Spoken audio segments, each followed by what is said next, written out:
نعمل النهارده بقى الحواوشي الاسكندراني او حواوشي العجين زي ما بيقولوا، وازاي تعمليه على الجريلا بدون فرن وبدون زعبلات كتير. يلا بينا بقى اقول لكم على الطريقه. عندي كيلو دقيق نزلت عليه معلقه من الملح، معلقه كبيره من الخميره، وهي نقلبها كويس قوي.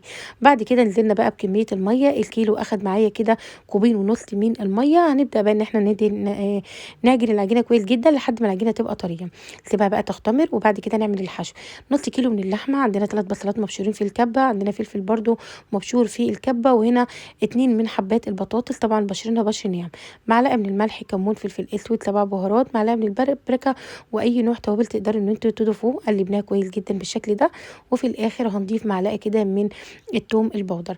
قلبناها وبعد كده كورناها زي ما انتم شايفين علشان تبقى جاهزة للتحضير.